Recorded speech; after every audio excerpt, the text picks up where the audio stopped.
So, I want to start off with a question for you today. What if everything you were taught about the spiritual world, I mean, literally every piece of religious doctrine or, every guided meditation app on your phone? Right, yeah. Even the corporate wellness trends. Exactly. What if all of it was actually just designed to keep you safely at the surface? Wow. It's completely unsettling thought, It, honestly. it really is. Just to consider that the way we engage with the sacred or, how we define mindfulness might actually be this highly constructed guardrail, like a protective barrier to prevent us from slipping into the deep, terrifying end of human perception. And, well, that is exactly where we are heading today. We are unlocking a map that most of us don't even know we're carrying. Yeah. We're taking a really intense deep dive into a text that, if you just glanced at the cover, it might look like a standard comforting spiritual guidebook. Oh, totally. Like something you'd find in the self-help aisle. Right. But it is actually something much, much more subversive. So, the source material we are unpacking today is Jonathan H. Ellerby's The Seven Gateways of Spiritual Experience. Yes. And listen, we are not treating this as a collection of nice, feel-good parables. We are looking at it as a hidden, honestly, incredibly dangerous blueprint of human consciousness. I think dangerous really captures the essence of it, because if you follow this blueprint, if you actually experience what this text points to, it basically threatens to dismantle the very foundation of how you perceive yourself. Complete. Your daily life, the physical reality around you, it all gets questioned. Ellerby's work is really an invitation to a private, high-stakes exploration of altered states. Right. So here is how we are going to navigate this map today.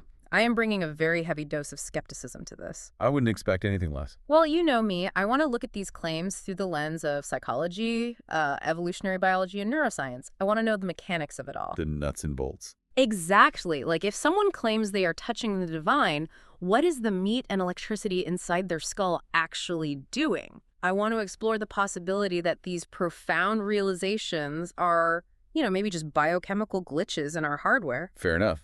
And my role will be to anchor our conversation in the profound lived truths that these experiences represent. Good. We need that balance. Because whether you try to measure it with a functional MRI today or you read the accounts of ancient mystics from 3,000 years ago, human beings have been encountering these identical realities across time and cultures. Right. There is that consistency. Exactly. We can't simply write them off as biological accidents. They point to a hidden architecture of the universe. And more importantly, they reveal what happens when our minds finally, tune into it. Okay, so let's establish some ground rules before we get into the specific gateways of this map. Let's do it. If we're going to talk about reality-bending spiritual experiences, I demand that we lay down a firm scientific foundation first. We have to address the physical brain. Right. What's the hardware doing? Yes. What is actually happening in the human body when someone has a so-called spiritual awakening? Well, it is the only logical place to start.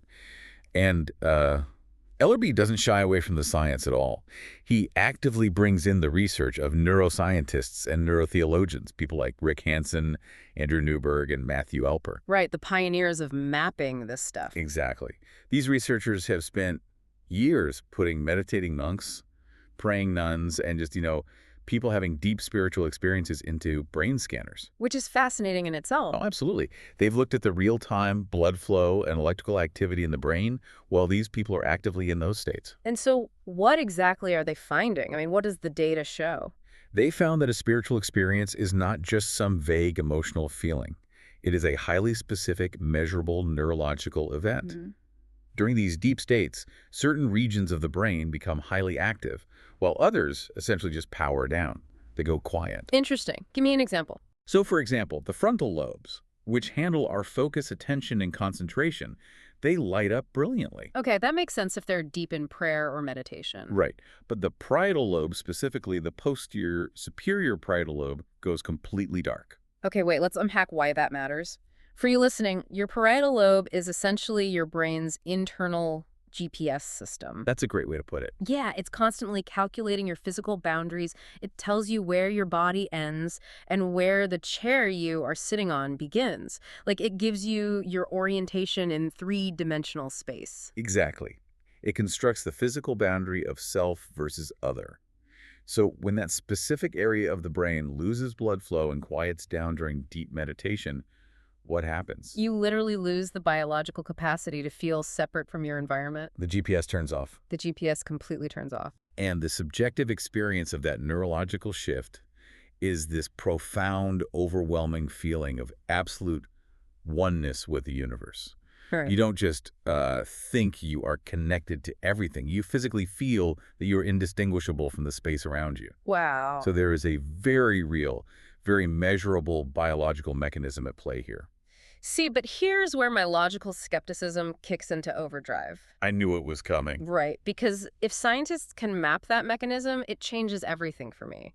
If I can put a person in a laboratory, put a magnetic helmet on their head. Oh, you mean like the famous God helmet experiment? Exactly, the God helmet. If I can take that and stimulate specific regions of the temporal and parietal lobes to artificially trigger visions of light or, profound feelings of oneness, doesn't that inherently prove that these spiritual experiences are just biochemical hallucinations? I mean, logically, you'd think so. Right. If I can manufacture God with a magnet, doesn't that mean the concept of the divine is just a byproduct of neurochemistry?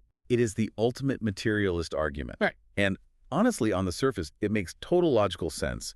If you poke the brain and get a vision, the brain must be inventing the vision. Exactly. It's cause and effect. But Ellerby uses a brilliant, deeply intuitive analogy to counter this. We can call it the burnt toast analogy. Oh, I'm always ready for a good analogy. How on earth does burnt toast explain the divine? Okay, let's say a neurosurgeon opens up your skull. Whoa. While you are awake, they take a tiny electrical probe and stimulate a very specific cluster of neurons in your olfactory cortex. The part of the brain that handles smell. Right. Suddenly, you smell burnt toast. It is incredibly vivid. But there is absolutely no toast in the operating room. It is a pure, internally generated hallucination caused by the probe. Right, a mechanical glitch. The doctor pushed the burnt post button. Exactly. But imagine you wake up tomorrow morning, walk out of your bedroom, and actually smell your teenager burning breakfast in the kitchen. That smell is not a delusion. Oh.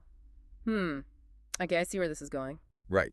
Just because the brain can be artificially stimulated to produce an experience, just because we can hijack the hardware, that doesn't mean that the brain's natural capacity to have that experience is inherently a hallucination. Because the real toast exists. Yes, your brain has the receptor sites for the smell of smoke, because smoke actually exists in the real world. Oh, wow. Ellerby argues that the brain has the neurological architecture for spiritual states, because those spiritual realities actually exist.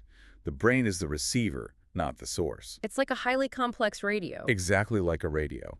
If you tinker with the circuits, you might force the speaker to make a sound. But that doesn't mean the radio station broadcasting the music isn't real. Man, that is a massive paradigm shift. Because if we look at the brain as a receiver rather than a generator, it implies that it's just tuning in to frequencies that are already in the room. Frequencies that are always there, yeah. Which brings up something really fascinating from the sources regarding human biology. If the brain is a radio receiver, it implies that some receivers might be built differently than others. Oh, definitely. The sources explore how physiological conditions, specifically what we now categorize as neurodivergence, might profoundly affect our access to this hidden map. This is actually one of the most compelling biological arguments in Ellerby's work. He discusses psychological traits, like absorption and dissociation. Let's break those down. What does absorption look like in this context? So absorption is a trait where a person's brain naturally becomes incredibly deeply immersed in sensory input. It could be music, nature, a complex task. They become so immersed to the exclusion of everything else. And dissociation. Dissociation is the capacity to disconnect entirely from your immediate physical surroundings or, your present stream of thoughts. Okay, but in a modern corporate office or in a traditional classroom, we immediately pathologize those traits. We call them attention deficit. Exactly. We medicalize them.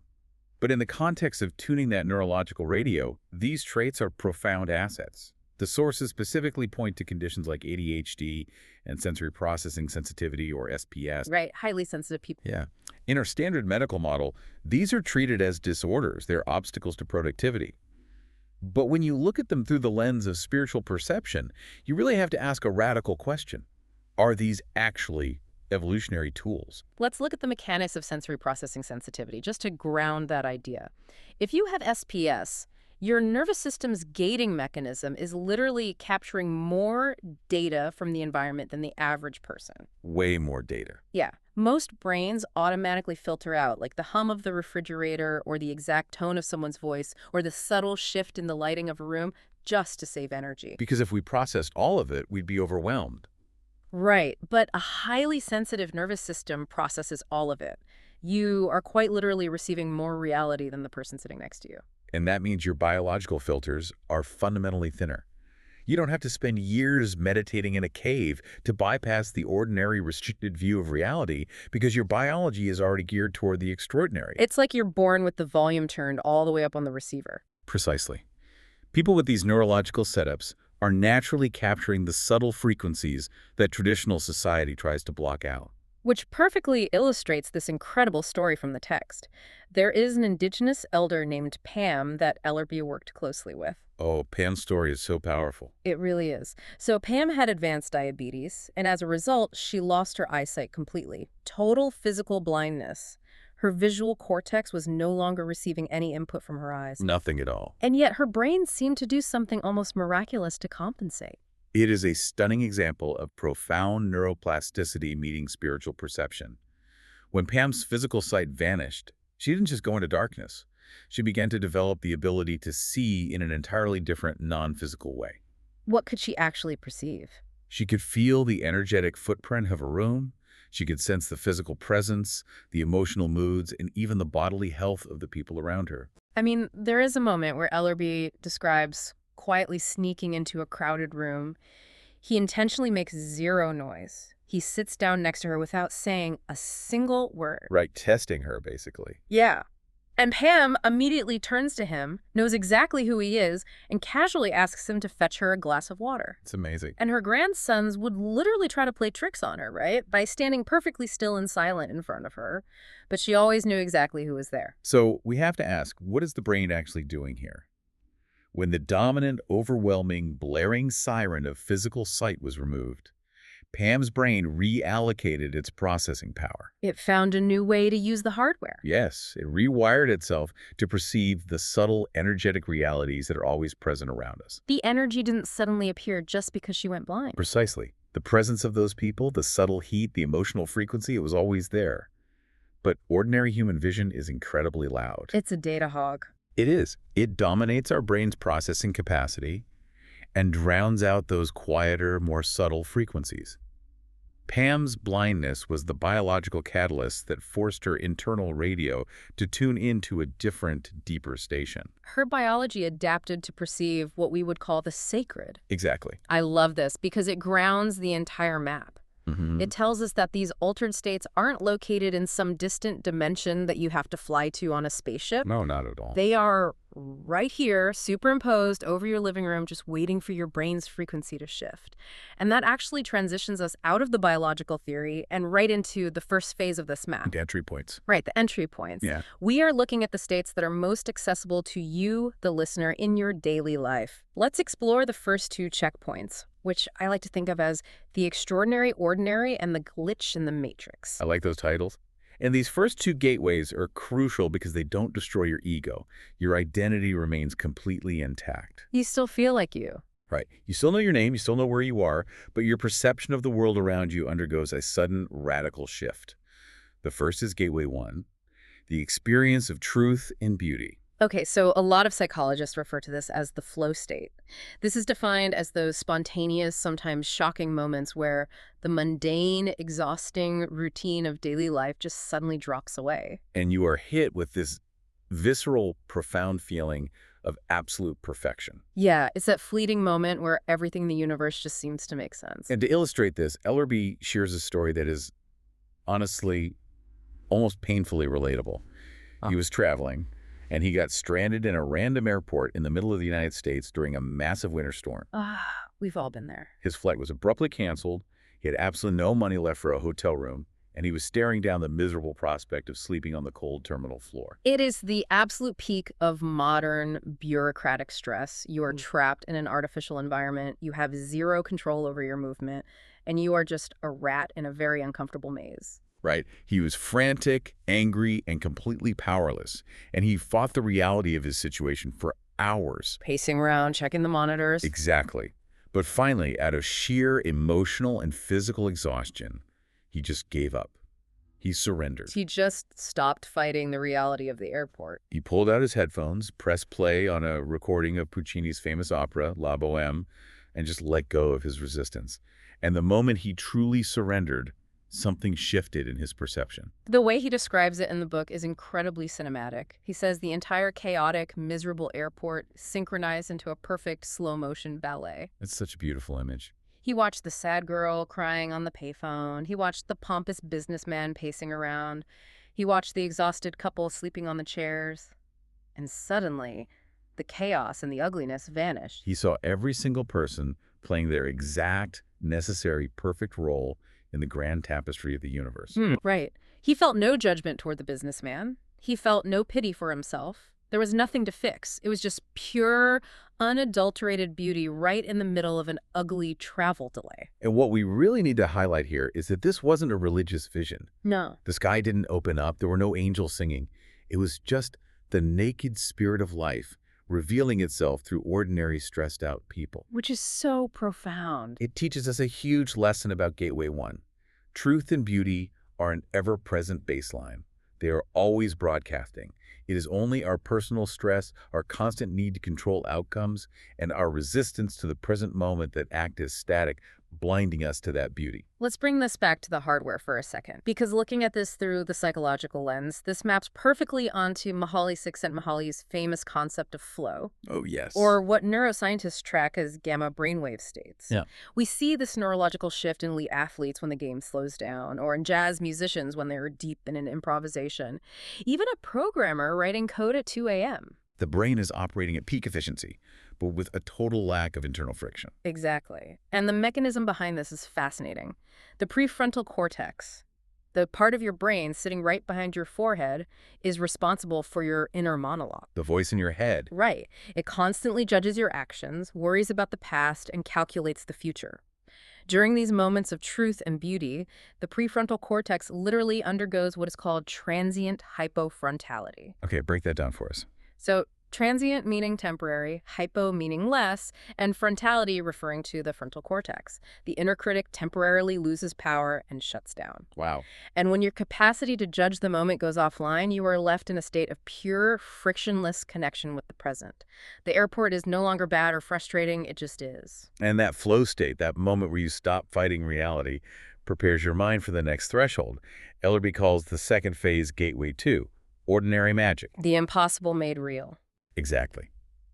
If Gateway 1 is about seeing the profound perfection of reality as it is, Gateway 2 is about watching reality behave in ways that our logical minds tell us should be absolutely impossible. Yes. This is where we step out of psychology and into synchronicity, spontaneous healing, and the kind of intuition that completely defies logic. We're talking about like thinking of an old friend you haven't spoken to in 10 years, and 5 seconds later your phone rings and it's them. Or, to use an actual story from the book, having a highly specific, vivid dream about a white owl. Yes. Ellerby literally had a powerful dream about a white owl. And when he woke up, he told a colleague about it. He documented it. He specifically noted that the dream didn't feel symbolic or vague. It felt like a literal premonition. And hours later, while driving in the car with a witness, a massive white owl flew right across the road directly in front of their windshield. Okay, stop right there. I have to push back hard on this. Here comes the skeptic. My scientific mind is screaming 2 words. Confirmation bias. I do it. We are pattern-seeking machines. If you dream about a white owl, your brain's reticular activating system, the filter that decides what you pay attention to, goes on high alert. You are suddenly looking for white things. You are looking for birds. That is how the system works, yes. Furthermore, we selectively edit our memories. We only ever remember the spectacular hits. We conveniently forget the thousands of misses. We forget the hundreds of times we dreamt of an animal and nothing happened. Isn't this ordinary magic just the human brain desperately imposing patterns onto random noise to feel like we are in control? It is the most common and honestly the most rational defense against the inexplicable. And frankly, confirmation bias accounts for a lot of what people call synchronicity. Thank you. But if we want to truly investigate Gateway 2, we have to look past the simple coincidences. We have to examine phenomena that simply cannot be dismissed as mere pattern recognition or selective memory. Like what? We have to look at hard, biological changes driven by nothing but the mind. We have to talk about the placebo effect. Wait, the placebo effect, but that's the baseline standard of medical testing. It's essentially just a statistical annoyance in drug trials. That is exactly how Western medicine frames it, yes. A pharmaceutical company invents a new drug, and they have to prove it performs better than a sugar pill. But pause and really think about what the placebo effect actually is. Okay. A doctor gives a patient an inert sugar pill.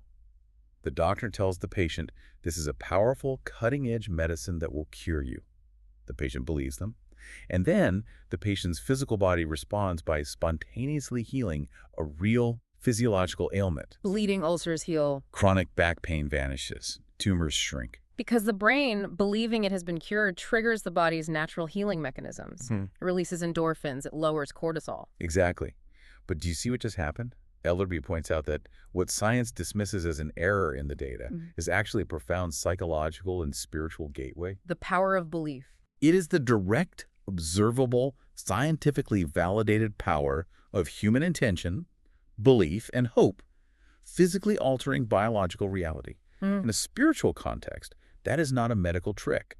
That is magic. No. It is human consciousness commanding matter to change its form. Gateway 2 is the realization that your internal invisible state of mind has a direct causal influence on the external physical world. Okay, I hear you, but I have to maintain my defense here. The placebo effect is entirely localized inside the human body. The brain commanding the immune system to heal an ulcer is a closed biological loop. That makes scientific sense. Okay. But you are trying to equate that internal healing with an external event. Your brain cannot command a wild white owl to fly across a highway. One is internal cellular biology, the other is external physics. That is a crucial distinction, and you are right to make it if you believe the mind is entirely contained within the skull. But Gateway 2 suggests that consciousness isn't locked inside the body. The intention that heals the ulcer is the exact same mechanism of intention that interacts with the broader world. The entanglement of mind and matter. Yes. This touches on the observer effect in quantum mechanics, which we will definitely get to later. But for now, ordinary magic is simply the moment you realize the boundary between your inner thoughts and the outer world is highly porous. When you frame it like that, it stops being a mere coincidence and becomes a glimpse into a massive, untapped human superpower. It really does. It suggests the mind is constantly reaching out and tangled with the physical matrix around us. And that actually brings us to a major pivot point in our exploration. Things are about to get weird. Very. Gateways 1 and 2 are somewhat comfortable.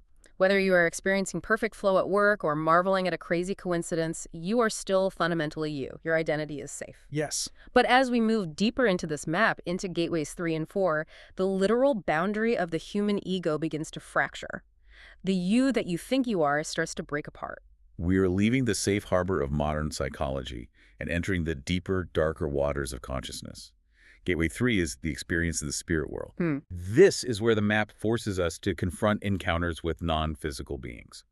We are talking about ghosts, angelic presences, deceased ancestors, or specific cultural deities appearing in the material world. And here is where the tension between my scientific lens and your mystical anchor really peaks. I'm ready.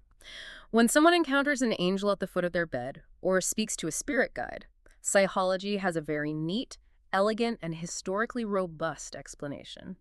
Jungian archetypes. Carl Jung's theory of the collective unconscious. Yes. Jung argued that the human subconscious is a massive repository of shared evolutionary symbols. We all share the archetype of the wise elder, the nurturing mother, the terrifying demon. Right, they're universal across cultures. Exactly. So when a person is undergoing extreme emotional distress, grief over a lost loved one, intense trauma, or existential fear, the psychological immune system kicks in.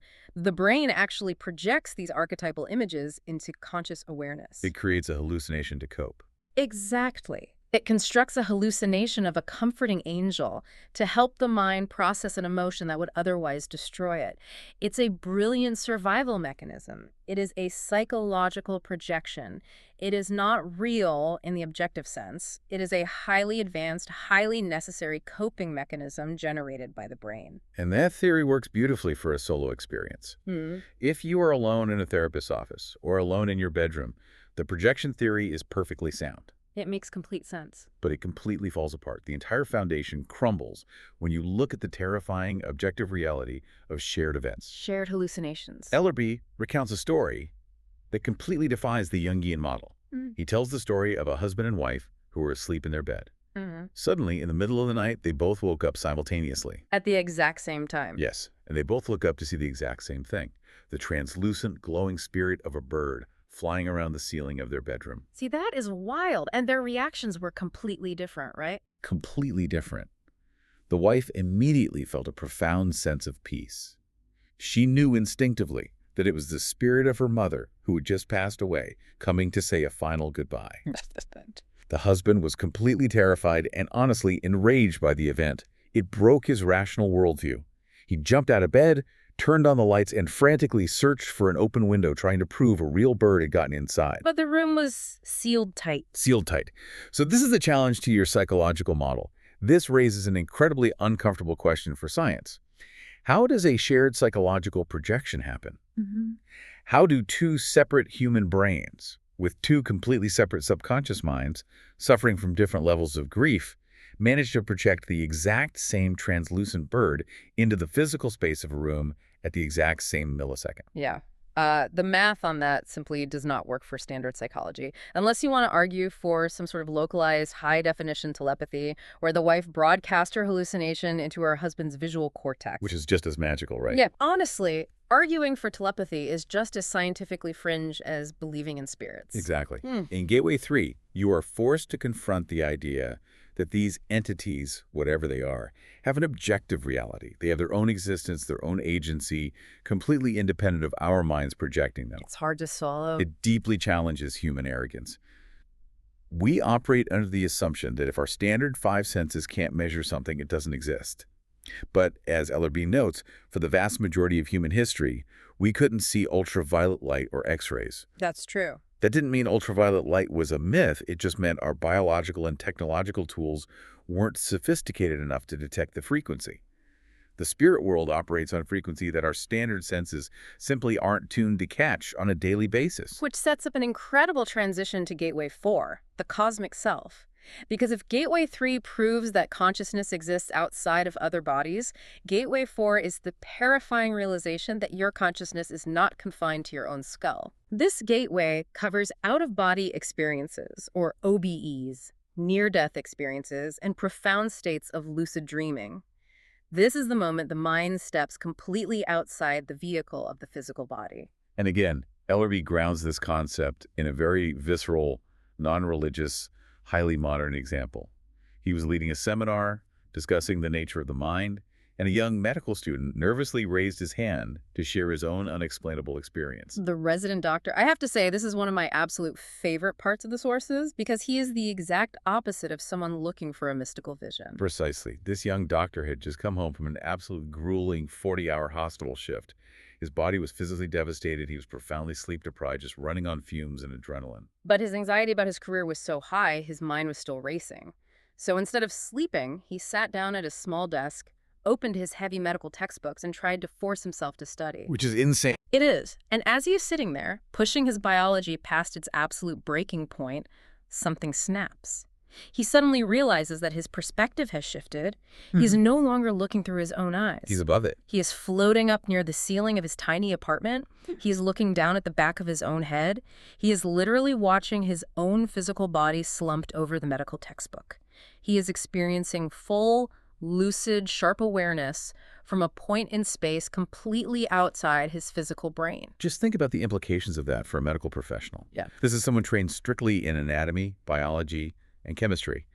He has been taught his whole life that consciousness is generated by the brain, exactly like digestion is generated by the stomach. Right. But in that moment, he proves, experientially, that the self is not the body. The self is an independent field of awareness that merely inhabits the body. If we look at this through the physiological lens, you can actually see the mechanical trigger. Extreme physical stress, whether it is profound sleep deprivation, running an ultramarathon, suffering a severe illness, or undergoing extreme trauma, forces the human brain to dissociate. It has to survive. Right. The nervous system gets so overwhelmed by the pain and exhaustion that it basically pulls the eject cord. It says, I can no longer process this physical reality without breaking. Wow. But in doing so, in activating that biological safety mechanism, it inadvertently kicks open the door to the cosmic self. The biological defense mechanism accidentally proves the spiritual reality. You dissociate to escape the pain, and suddenly you find yourself floating above the room, entirely free. And once you experience that, you can never unknow it. You can never go back to believing you are just a meat suit trying to survive. You recognize, fundamentally, that you are an infinite awareness temporarily tethered to a very fragile physical form. And that profound realization brings us to the deep end. We are leaving the shallow waters, the psychology, and the recognizable world completely behind. We are now exploring gateways 5, 6, and 7. The dangerous territory. Very dangerous. And I have to warn you, the listener, these are the most dangerous ideas in the book. We are leaving the realm of forms, bodies, and individual identities entirely.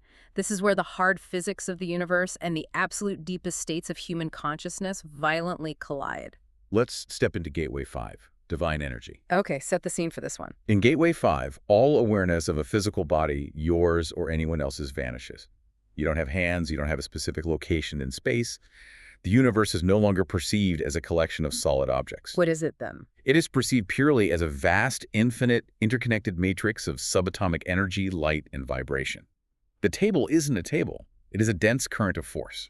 When I was reading this section, my mind immediately went straight to modern astrophysics, because what sounds like ancient mysticism is actually accepted scientific dogma. Oh, the overlap is incredible. It is a scientifically verified fact that everything we can see, touch, and measure in the universe, every shining star, every planet, every mountain, every human body, makes up less than 5% of the cosmos. Less than 5%. The other 95% of the universe is completely invisible to us. We call it dark matter and dark energy.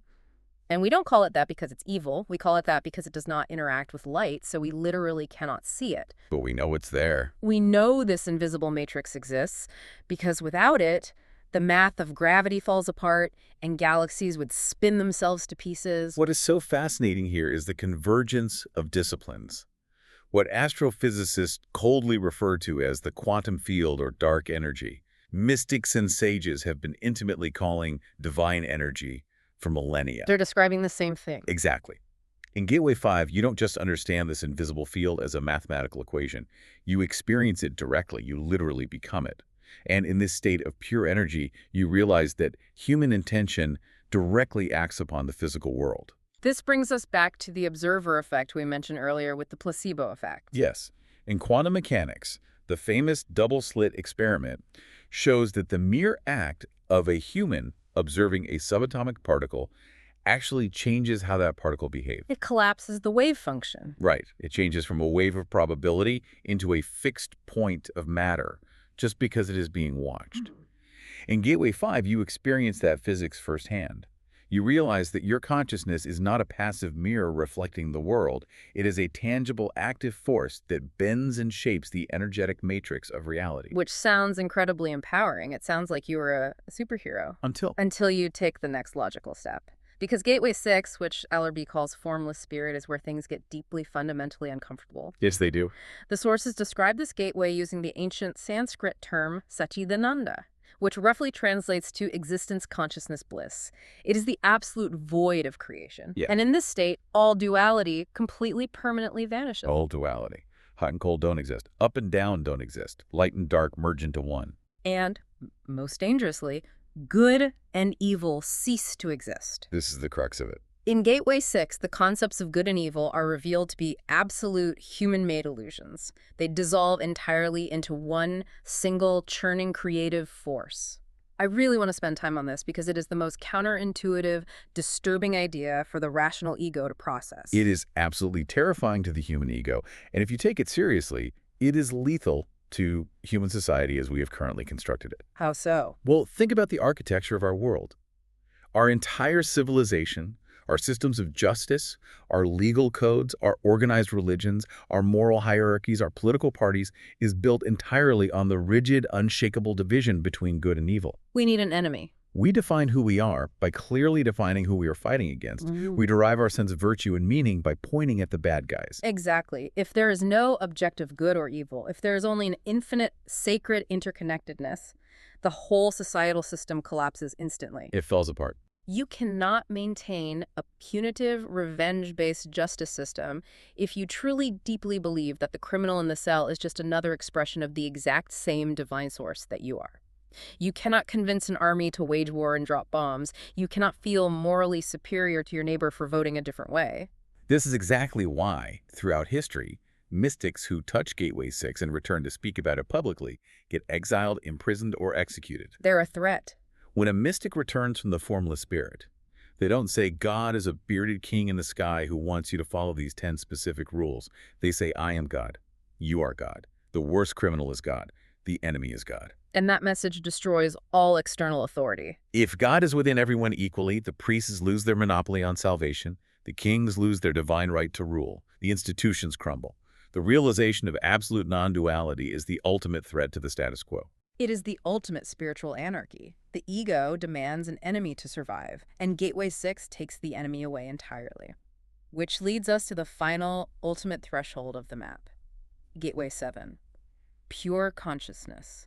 The paradox of nothing and everything. Total, permanent dissolution.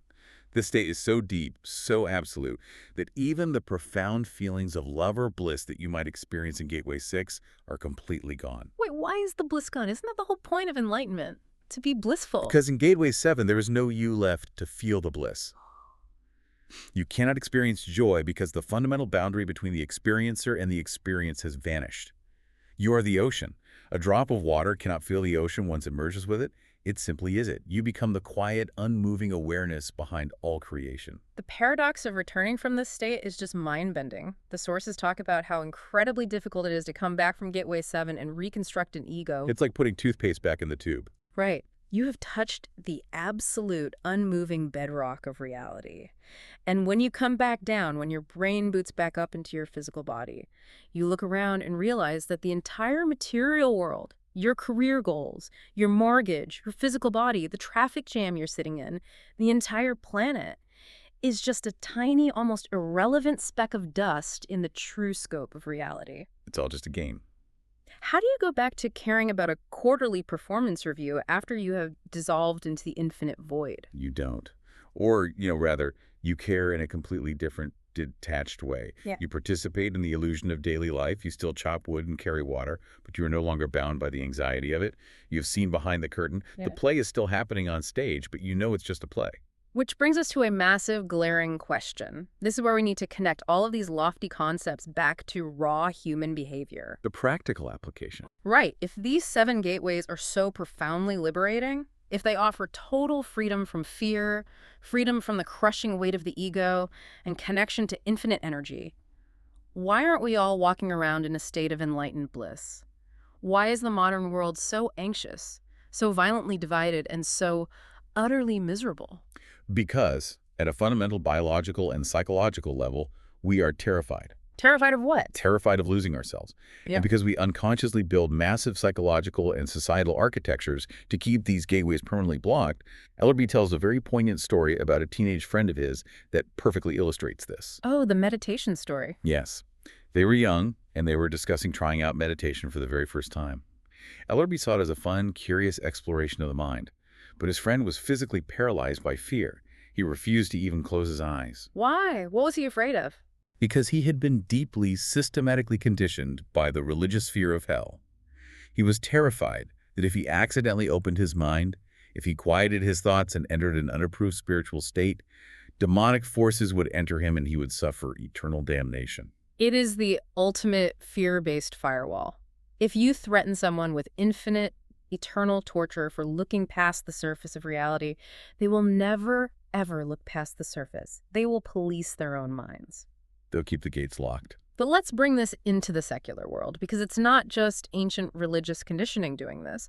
As a modern, secular society, we use stress as our armor. We use digital distraction as a shield. Oh, absolutely. Have you ever noticed that the second you feel a moment of stillness, a moment standing in line or sitting on the couch where the ego might quiet down and you might accidentally slip into Gateway 1, you instinctively, frantically reach into your pocket for your phone? It's a reflex at this point. We doom scroll social media to flood our brains with dopamine and outrage.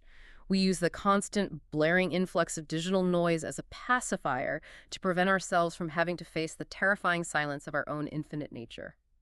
We cling to our rigid social personas, our job titles, our political affiliations, our curated online profiles, because without those artificial labels, we are afraid we would cease to exist. And we are heavily encouraged to do this by the systems we live in. We have to look at the massive threat the awakened state poses to the systemic machine.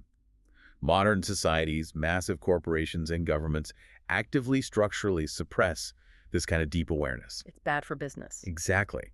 Our entire global economic engine of materialism thrives on fear, division, and artificial scarcity. The system requires you to feel an internal emptiness so that you will go out and buy things to try and feel full. If a person experiences pure consciousness, they no longer fear death. They no longer crave material status. You cannot sell a luxury car to someone who fundamentally knows they're made of infinite energy. You can't. You cannot convince a population to go to war and shoot strangers if they see their enemy as just another sacred expression of themselves. There is this incredible, haunting quote in the sources from Mandaza Kandemwa, a Shona African spiritual teacher. Oh, I love this quote. He says, "An enemy is one whose story you have not heard yet." It is a devastatingly beautiful truth. When you view the world through the lens of the deep spirit, when you realize we all share the exact same root consciousness, violence against another person is literally, mechanically, violence against yourself. The awakened state is the ultimate anti-capitalist, anti-war mechanism. Wow.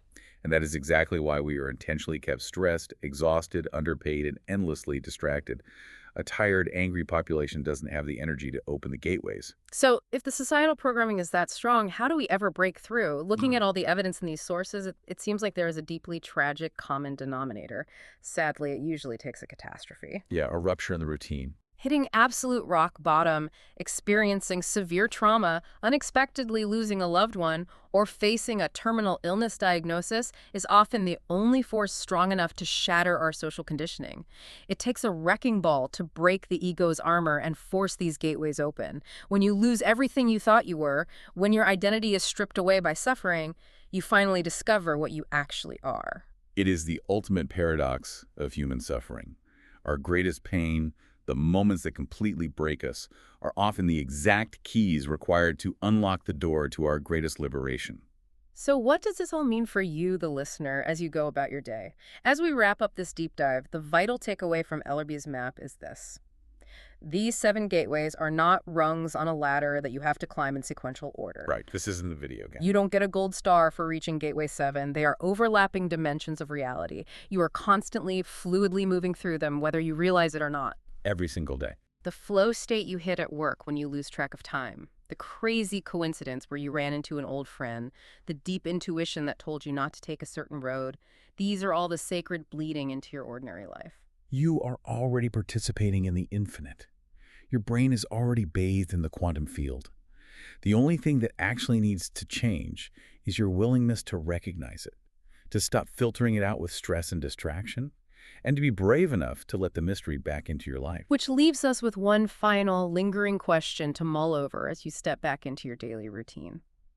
If your brain is constantly filtering out 95% of the universe just so you can focus enough to get through your workday, what if the stressful, ordinary reality you wake up to every morning is actually the dream? And those fleeting, impossible moments of magic you dismissed as just your imagination, what if those were the only times you were truly awake?